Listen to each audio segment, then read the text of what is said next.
Hey everybody, welcome, and thank you for listening to this episode of Marriage Therapy Radio. My name is Zach. I'm here with Laura. Actually just got back from Laura's place. I was down in Bend this last weekend with her talking about the Art and Science of Love workshop that we do together for the Gottman Institute. That was a great time. We talked a little bit about the pre-planning for that trip. I can tell you that it was good. All the pre-planning we did turned out to be a great time. We're still really excited about the release of our book, Reconnect, which you'll hear about in this episode. If you haven't picked that up already, please go to marriagetherapyradio.com and click on the link that we have there. That's our affiliate link, so that provides a little bit of a kickback to the show. Also rolling out a lot of really cool Patreon content. Our book club started last week, which I'm very excited about. And next week, we start with our episodes of So I Married a Relationship Expert. I think the first one is me and Rebecca, which is kind of exciting. In this episode, Laura and I are talking about a lot of things, as we do. But there's a topic that's been on my mind lately that I've been trying to explore more, and it's really this idea of gaslighting. Like, what is it? How does it work? Is it the right word? I describe an intervention that I used with a client recently that is probably among the most bizarre interventions that I've come across in my years as a therapist, but it worked out quite nicely, and it opened up some questions for the couple, for me, for Laura and I, and we talk about it here. This is a very cool conversation. Stick around. You guys, the book came out and it's pretty cool. Like, people buying the book, they're reviewing the book, which is like really cool. And Laura, I want to tell you, I got a text message this morning from Matt Frey. Matt Frey, he wrote the book called This Is How Your Marriage Ends. We interviewed him a while back. I forget what episode it was, but he texted me this morning and he said, "Hey, I hope you're well. Now that Reconnect is out in the world, what would be your general guidance for couples on how much time to work through the book? Is there value in working on it intensely, or do you view it as a go at your own pace situation? Is 1 month a reasonable expectation, or is that too arbitrary?" First of all, how cool is it that he sent me that text? Like, he's like, wants to have it be a thing that couples use, but I actually thought it was a really good question that I thought we would answer here out on the internet or on whatever this I had somebody ask me that too, or maybe they didn't ask me, but it was a client and I forget what it was about, but I literally said, just start at the beginning, at the very beginning of the book and go chronologically. And it is interesting because there is no prescription in how to use this book because we wrote it, at least I wrote it with the intention that you can pick the book up and you can flip to any section and it's going to be helpful. It's going to give you conversation starters. It's going to give you exercises. But I guess like with this particular couple, they had been together for a long time and they literally were looking at like reconnecting. They had been drifting apart for a long time. And I said, start at the very beginning.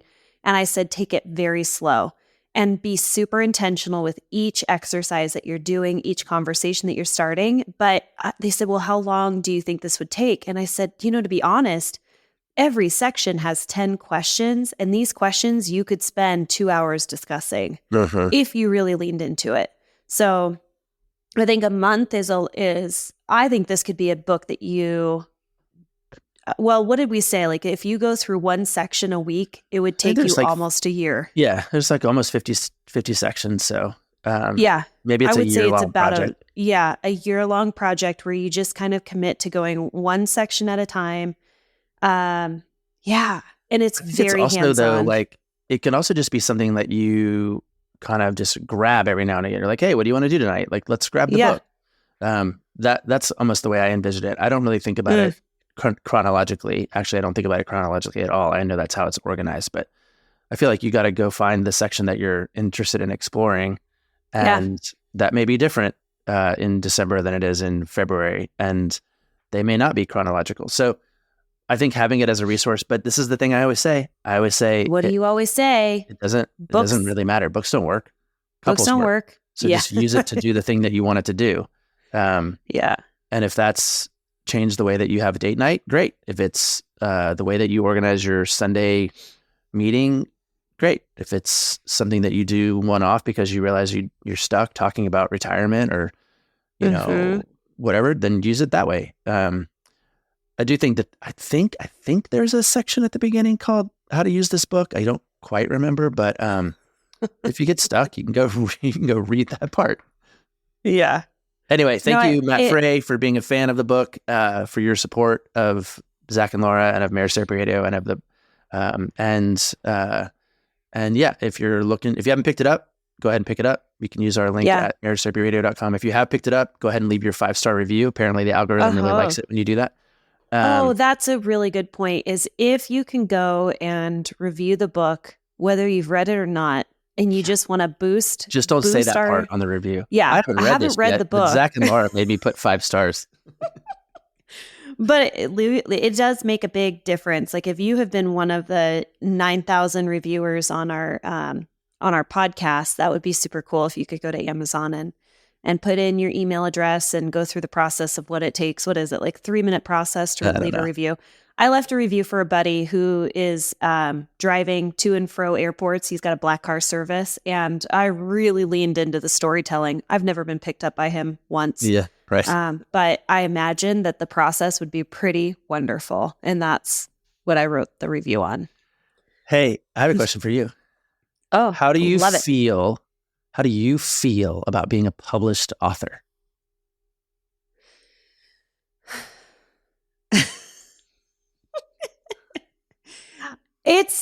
It's really interesting because I think it kind of, I think that it's how do I feel about being a published author? I mean, it's a milestone, man. You have you're like a person out there with a book now. Yeah, it's really weird. There's a level of, I think, humility that is coming over me that I'm not familiar with. So, I hear about that. Yeah. I just normally, if I have an accomplishment, I have no problem telling people how great I am. And with this book, I'm having a really interesting experience of like, we haven't necessarily gotten a ton of external feedback yet. And so I'm almost waiting. Like, I don't know how to feel about the book until other people tell me how to feel about the book. So that's a weird experience that I'm having. But I can tell you that I think the finished product is freaking fabulous. And I was really pumped because I had a client that said, it is so beautiful. Like, it is a beautiful book. It is so well done. I'm like, thank you. That feels really good to me. So I'm still building that experience. I don't know. Yeah. Cool. Can I tell you something? When I was young, I got kicked out of honors English, and it was kind of like a major sort of milestone in how I felt about myself academically when it came to writing. Sure. And so I've always carried this story with me that I'm not a good writer, that I can't construct sentences properly, that I can't take the chaos in my head and make it something beautiful and understandable to people. Even if you listen to the podcast, I don't finish my sentences and I go all over the place. I mean, it's just like this static ball. So I have a hard time feeling something super positive about my writing. So I'll say that. Okay. Yeah. Well, I think I'm proud of you, and I'm excited for you, and I'm glad that you get to be a published author. Thank you. Now we just need, Oprah and Good Morning America and the rest of them to come and they'll figure it out. Let us on the back. Yeah. Yeah, they'll figure it out. I had a question. I couldn't remember what it was. Can I just ask, like, you have been doing some like stuff where you've been kind of giving us a heads up or an insight view into, like, you talked about your dad in our pregame show, which by the way, Patreon, if you're one of our Patreon subscribers, go over to Patreon. You get to watch our behind the scenes, like the stuff that Zach and Laura talk about when we're not, on air. And I get to curse like a sailor, which is great. Really tamed that. But you were talking about your dad, and I was like, oh, you never talk about your dad. Like, there's certain things on the podcast that you don't talk about. You don't talk about sobriety a ton. You don't you definitely didn't talk about it. I feel like I talk about sobriety too much. I've actually tried to less.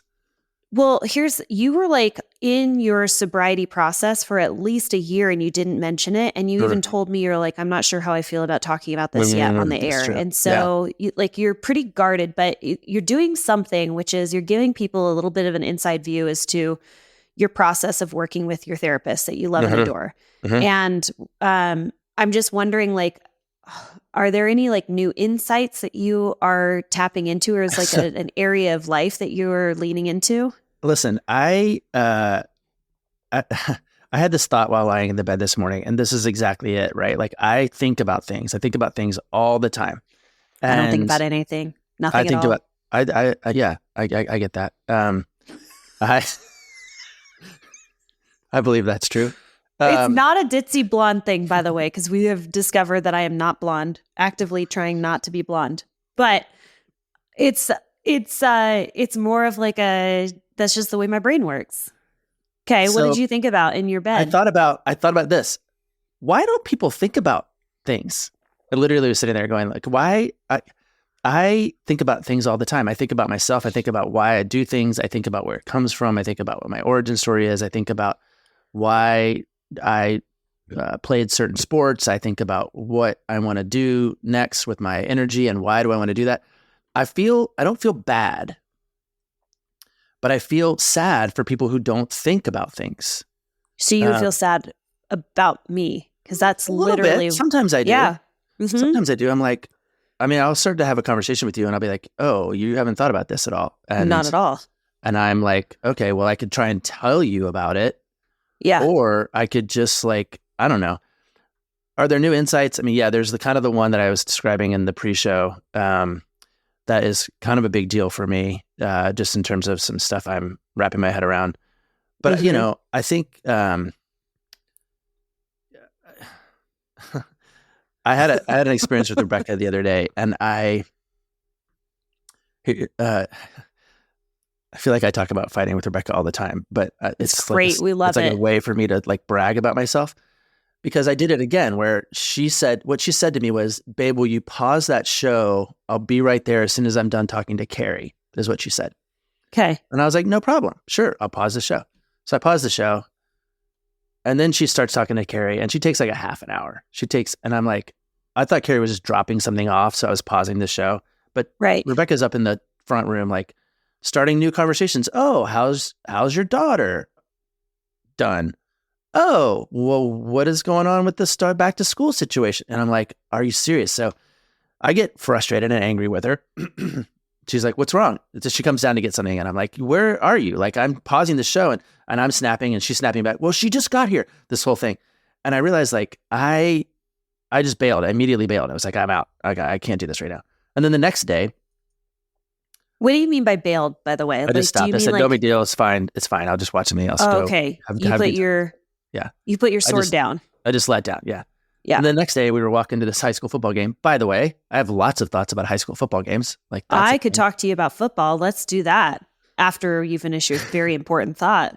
I don't know where this is going, but I said to her, I said, hey, yesterday with the thing with Carrie and the pausing and the TV, like I know I snapped to you. That's not cool. And in fact, as I was reflecting, the only thing that was actually really true about the whole situation was that I didn't like it. I didn't like it. I didn't like that you asked me to pause it and then you made me wait for half an hour. So then I have choices. But babe, can you help me out? Can you just not do that anymore? Or if you say, could you pause it? Could you say, could you pause it for 5 minutes? Or could you pause it? Like Carrie's going to be here for a half an hour. Like that would just help me out a lot. You didn't do anything wrong. You didn't do anything wrong. I'm not. And she was getting defensive. She was like, but she just got, and we were talking about it. I go, not my point. You did not do anything wrong. I didn't like it. But I spent a lot of time talking about like why I didn't like it. And it's back to that thing I was saying to you before about like one of my core wounds is feeling ghosted. Yeah. So there I was sitting there like, twiddling my thumbs. But anyway, we were walking to a high school football game and I was like, this is amazing. High school football games are amazing. They haven't changed in 50 years. And this is the coolest thing ever. And I had lots of thoughts about that. So sorry about those 3 tangents. Okay. One, I have to write these down because my brain will forget them. One, it would be super cool if we could go to a high school football game while you're here, maybe Friday when you get off of the plane. Maybe. That would be kind of fun. Or maybe we prepare for the workshop we're supposed to do. For this thing we're doing. That would be cool. How did you feel? Because you gave me feedback. You said, Laura, here's the thing that's going on. How you're showing up in life, I don't like it. Because it's like kind of like opening.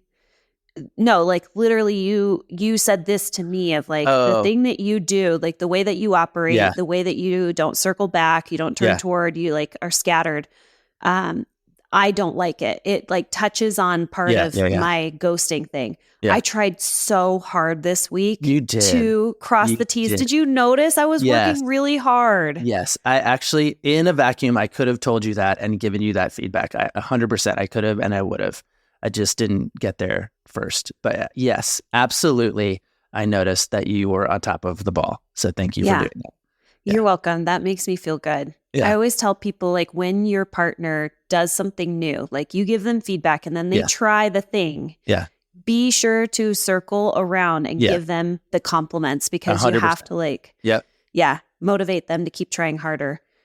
I have to say, it feels really good to get some feedback. Like even in friendships, like you and I, business partners, friendships, like we're in it. But even with just like acquaintance friendships of like, how am I doing as a friend? Like what's working for you? What's not working for you?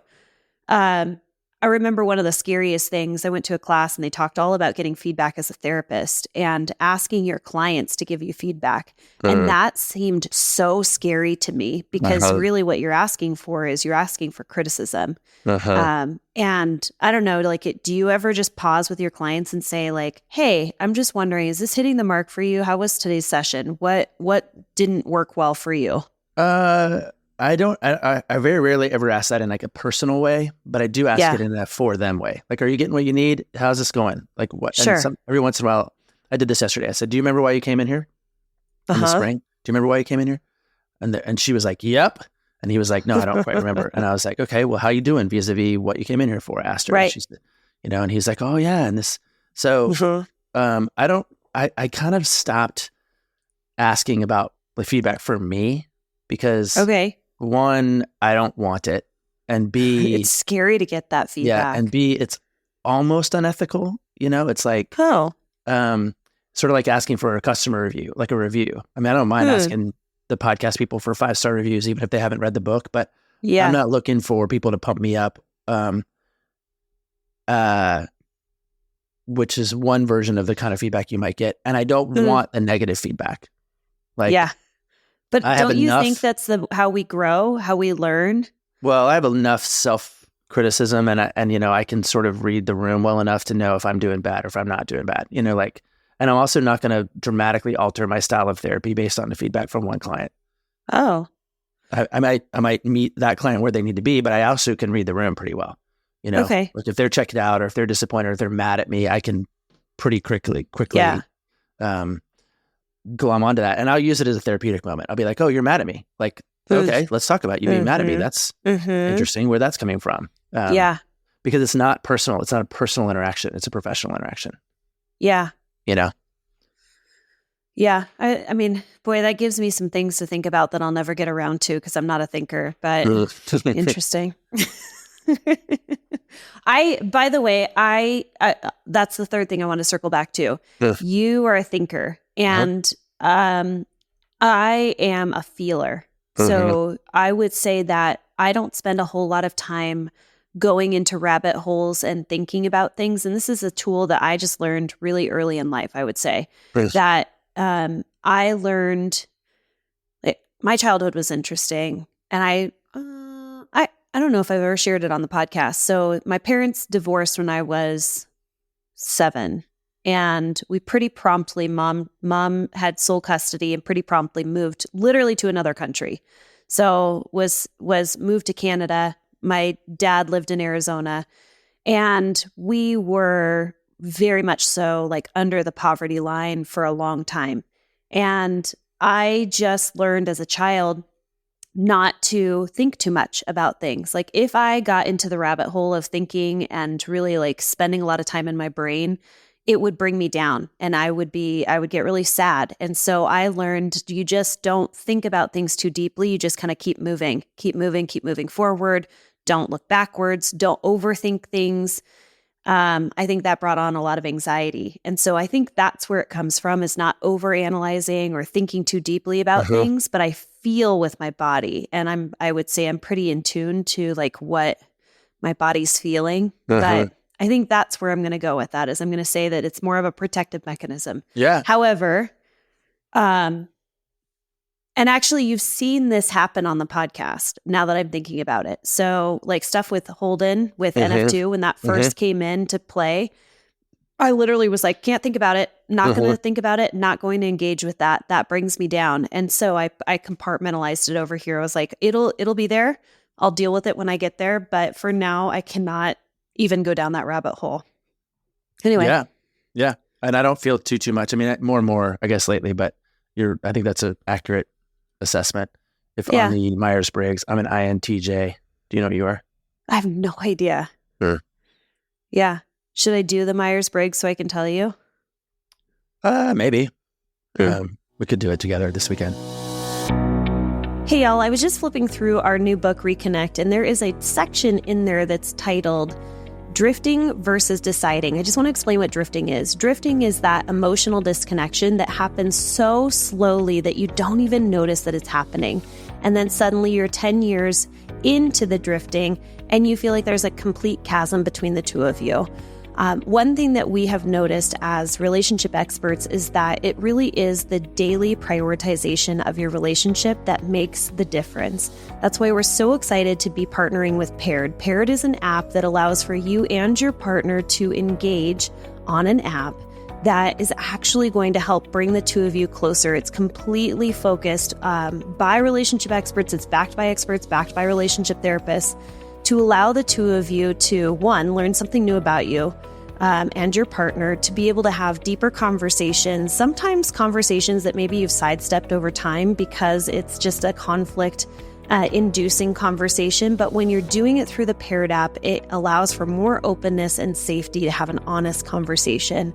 And it's also really fun. It's a way for you to just deepen your connection with one another and learn something new. So here's how it works. You download the Paired app on both of your phones. You get a single subscription, and the two of you spend about 5 minutes a day going through some of these questions or quizzes to be able to build a deeper, more connected relationship with each other. So whether you're just a few dates in or you've been together for a long time, you can find the time to connect with your partner and nourish your relationship. So with the Paired app, it's easy and it's fun, and it only takes 5 minutes a day, right? You have 5 minutes a day. We have an exclusive deal for all of our listeners. You get 50% off of a subscription by going to paired.com/MTR50. Again, get 50% off if you sign up for a subscription by using our link at paired.com/MTR50 to sign up today.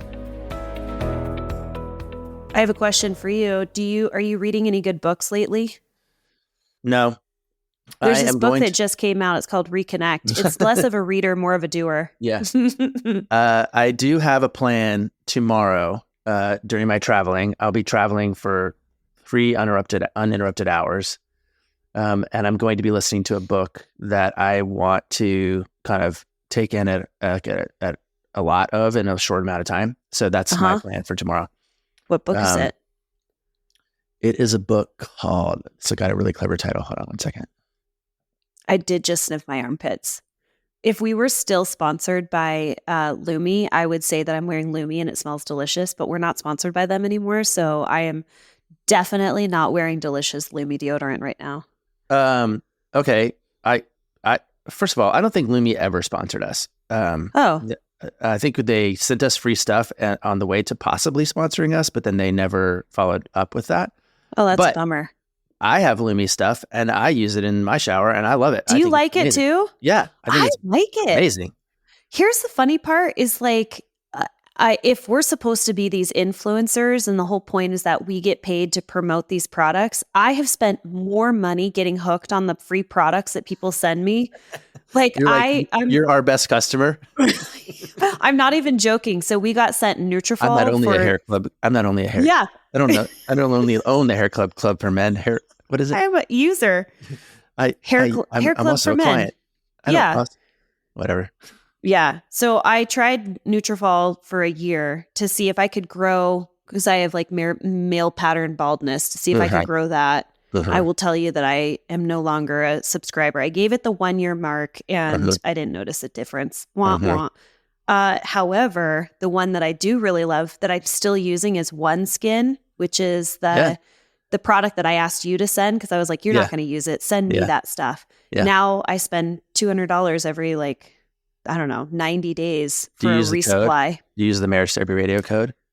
I don't know, but I really like Okay, well, they OneSkin. never renewed their ad because people don't use the code.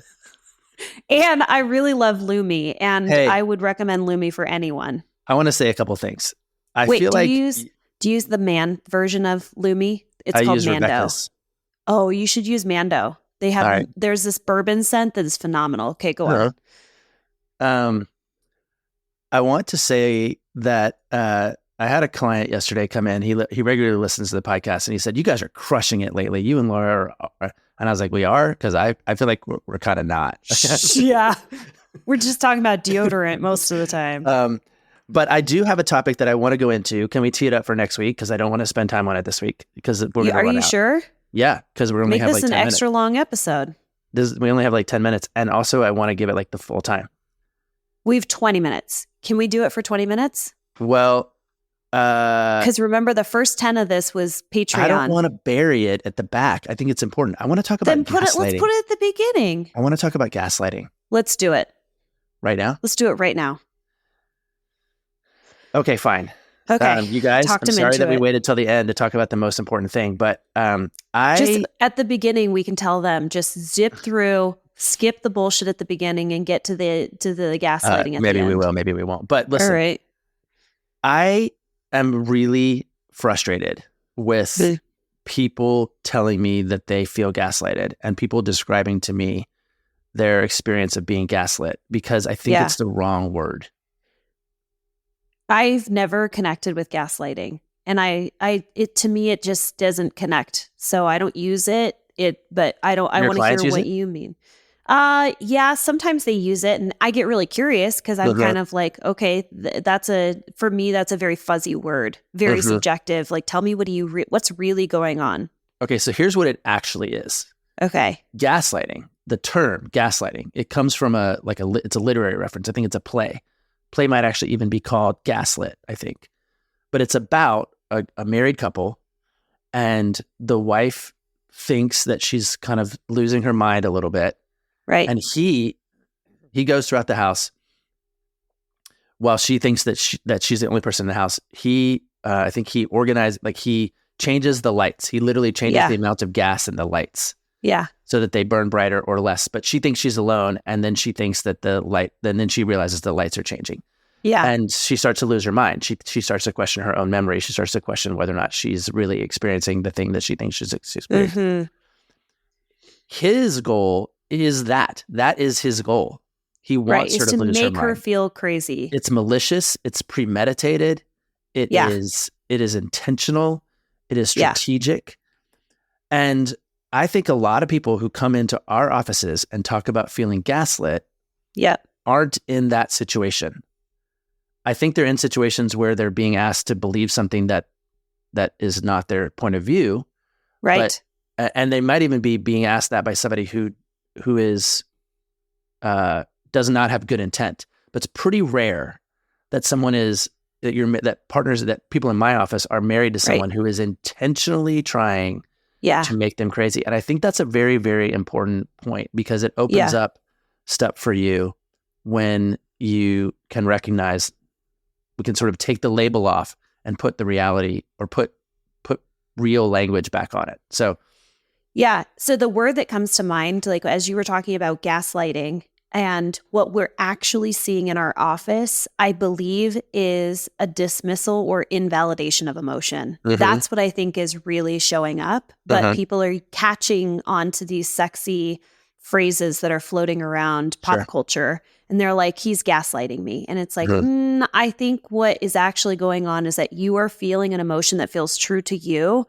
And he's trying to talk you out of that emotion. And that happens all of the time. It is very uncomfortable for someone who loves and cares about you to sit in your pain as you're describing your anger, your frustration, and they're trying to talk you out of your anger and frustration because they don't want you to feel that way. And that's not something that is malicious. That's not abuse. That is just... It's problematic. It's absolutely, The other place that comes up, of course, is when people describe kind of what happened, and they'll be like, that didn't happen, this happened. Totally. And they have these two different realities of what happened. Yeah. Which is why I go back to things like, okay, what's the only true thing? The only true thing in that story I told you about Rebecca and Carrie is I didn't like what happened. Right. I don't know if I was correct about what happened. I don't know if my judgments about it were, or I just knew I didn't like it. And so that was the only thing I could hang my hat on. Right. Because, we had really different realities. Yeah. Around the timing of Carrie's visit, Yeah. The reason I want to talk about this is I had this experience yesterday or last week with some clients, and this notion of gaslighting came up, but it was super bizarre. I did something I've never done before, which is she told a story about their marriage from before they had kids. So it was like a 15-year-old story where she believed that he was being sketchy in a specific kind of way over about a year and a half. I just don't want to go into a lot more detail than that. But over about a year and a half, she said, I have all this information and experience that tells me that you are a sketchy dude. And this is for how many years ago? It's 15 years ago. 15 and she's years moved ago beyond it. She says she's moved on beyond it. But there was a moment in time where she believed he was sketchy. Yeah. Okay. He has no memory of anything she's describing. All of the anecdotes that she's describing, he is like, I don't know what that is. It makes me angry because I don't resonate at all with what you're saying. I can't even imagine being in this situation that you're describing. Yeah. And I 100% believed them both. Of course you did. That's the only thing that you can believe. There's no reconcilable way that it could happen. So this is the thing I did, which is I was like, you guys. Wait, what do you mean there's no way it could happen? It is impossible for their reflection on that year and a half period from 15 years ago to be the same. Okay. Her thing that she saw and she witnessed and she allocated meaning to may or may not have happened. Right. He has no memory of it happening at all. Uh-huh. I believe him completely. I believe her completely. Yeah. That puts me in a bind. It puts them in a bind. Their bind is that they both feel like they're being gaslit by the other. And I'm like, you guys, you're not being gaslit by the other. Neither one of you is maliciously trying to make the other one feel crazy. So I was like, you guys, I think there's a parallel universe. I think there's a parallel universe that Bizarro, I meant to grab a name. Let me get a Patreon name real quick. Of one of Jonas. our... Jonas. We'll call them Jonas and Hannah. Jonas and Hannah, first of all, thank you for being supporters of Marriage Therapy Radio, and congratulations on being selected as this week's behind-the-scenes assignment to the couple that is... Anyway. Being gaslit. Our gaslight couple. Yeah, I was like, you guys, there's a parallel universe with a parallel Jonas in it. And Jonas, that guy popped into this universe occasionally for like a year and a half in order to behave in a way that real Jonas would not behave. He was like, are you talking about I'm being Dr. Jekyll and Mr. Hyde? I'm like, no, I'm talking about you got swapped into another universe, another timeline. And it's literally the only explanation, or doppelganger. By the way, this is a therapy technique where you pose something that is so out of ridiculous, out of reality and ridiculous that it like poses it gets you out of the thinking of there has to be a logical solution. This is linear. We can get to the bottom of this. Yeah. So, but what it did for them, I said, okay, let's just run with this for just a second. They look at me, of course, like I'm a crazy person. They're like, I'm like, just stick with me, run with it for just a second. What do you get to do now? And they were like, we get to be like in awe of the science of parallel universes. We get to be really sad for the other person who had this experience that was caused by Bizarro Jonas. And I get to forgive myself for thinking I'm a crazy person. The reason it came up in the first place is because Jonas described a situation where he was leaving his office and he lost about 2 minutes of time. He said, I don't remember anything from the time I stood up from my desk to the time I was on the street corner. And I lost about 2 minutes. And she got triggered by that dissociation, by that like not being connected to reality that he had. Uh-huh. Anyway, that was the source of this, like why it came up again Right. 15 years later. Yeah. Because his defense is, I would have had to have lost a year and a half of my life where I still functioned at my job, where I still, showed up for you in specific kind of ways, but I would have had to been like completely off the grid, like dissociative. Yeah. Blacked out basically. Anyway. Yeah. We've straight off but it started with this. It started because they were both accusing the other one of gaslighting them. And that's where I was like, wait a second, something else is going on here. We have to get underneath this a little bit. So I invented a bizarro parallel universe that is that is somehow connected to downtown Seattle. So there's a couple of things where I can see that my clients would be like, okay, all right, so that's fine, but here, there's still something, like I still need you to attend to my reality. I still need you to have some acknowledgement of my feelings. Yeah. Like if we're going to go ahead and agree that my reality is different from your reality and there's a parallel universe, what still needs to happen is that he needs to still turn toward her and say, I believe your experience and the feelings that you're having, even if I don't agree with the timeline or the truth that you hold. I didn't actually make him go that far. I said, I don't think you have to believe what her experience was. I think you have to go, oh my gosh, that must have been so distressing for you. Yeah, Whatever that experience was, I can't even imagine it being real, but because I believe you, I am, that must be so distressing. And she had to learn how to say, oh my gosh, how scary must it be to think that you may be, you may have multiple personality disorder, or like what is it called? Dissociative identity disorder or something. How scary must it be to hear yourself described in a way that is absolutely inconsistent with your character, with your integrity, values, with your value set, but I was like dumbfounded. I literally was listening to her describe it, and I was like, man, Jonas sounds like a real piece of crap. Sounds like a real sketchy dude. And then Jonas goes, thanks, by the way, Jonas, for being a Patreon subscriber. Yeah. And then Jonas was like, I feel like I am about to lose my mind because there's only two solutions here. One is that I am lying to you. Yeah. And I have gone out of my way for 15 years to vigorously protect this lie, which I have not done. And the other one is that I have completely dissociated from my own reality and became a person I didn't and don't recognize for a year and a half, And oof. I know, right? And I'm like, maybe parallel universes are real. I think about this. I lie in bed at night and I go, maybe parallel universes are real, and it's just trying to mess with us. And in that case, you can join together against the universe trying to gaslight you. Yeah. Have you seen Interstellar? I'm sure you have. I have, and I didn't like embrace it the way a lot of people have. Our mutual friend thinks it's like he like watches it once a year and he cries. Yeah. No, it's a pretty incredible. Like I don't watch movies. By the way, I went to go see Beetlejuice and fell asleep. I mean, I cannot watch movies in a movie theater. But Interstellar has the most amazing soundtrack. If you are a musician and you can play the piano, get the music to Interstellar. It is one of the most amazing piano pieces to learn. Anyway, let's land this. And I'm going to tell you, I did go to Beetlejuice, and I did not think that the second Beetlejuice was as good as the first Beetlejuice. FYI. What else insights did I have that were really important? I think that's it. The other thing I could do, like I think about TV a lot too, by the way, and shows. Okay. I got a show that is like really on my mind that I'm thinking about all the time right now. That maybe we could say for next week.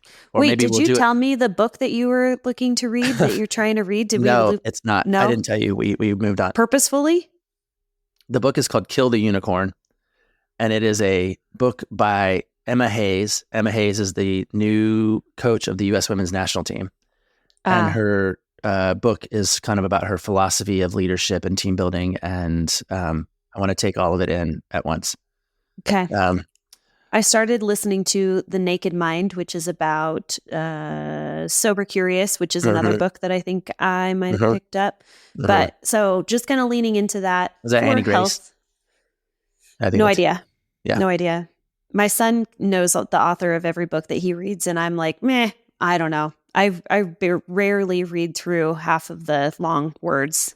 Okay, it. one more thing, which is sorry. The emails for the Marriage Therapy Journal book club went out today, Thursday. Oh. So if you are a Patreon member who is a part of the book club, you should have gotten that email. Double check.